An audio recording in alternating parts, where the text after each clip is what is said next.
मना सज्जना भक्ती पंथेची जावे, तरी श्रीहरी पाविजेतो स्वभावे. समर्थ आपल्या मनाला सज्जन म्हणून हाक मारतात. ते म्हणतात, हे मना, जर तुला त्या परमेश्वराची भेट हवी असेल तर तू फक्त आणि फक्त भक्तीच्या मार्गाने चाल. भक्तीचा मार्ग म्हणजे केवळ कर्मकांड नव्हे, तर मनात प्रेम, पवित्रता आणि समर्पण असणे. आपण जर या मार्गावर चाललो तर श्रीहरीला भेटण्यासाठी आपल्याला वेगळे कष्ट करावे लागत नाही. तो आपल्या साध्या सरळ भक्तीने सहज प्रसन्न होतो.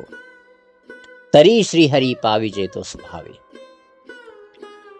जनी निंद्यते सर्व सोडून द्यावे, जनी वंद्यते सर्व भावे करावे.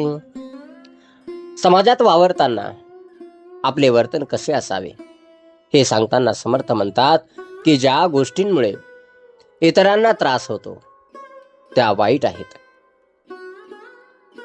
आणि ज्या गोष्टी वाईट आहेत जसे की चोरी, खोटे बोलणे, कुणाची निंदा करणे, अहंकार बाळगणे, त्या सर्व निंदनीय गोष्टी मनातून आणि कृतीतून कायमच्या सोडून दे.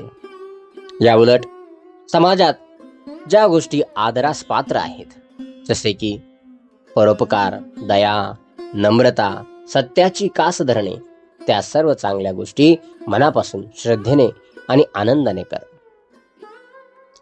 थोडक्यात सांगायचे तर समर्थ रामदास स्वामी आपल्या मनाला सांगतात की वाईट कर्माचा त्याग कर, चांगल्या कर्मांचा स्वीकार कर आणि देवावर मनापासून भक्ती कर.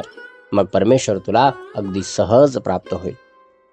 हा श्लोक आपल्याला केवळ अध्यात्मच नाही तर समाजात एक उत्तम माणूस म्हणून कसे जगावे हे शिकवतो.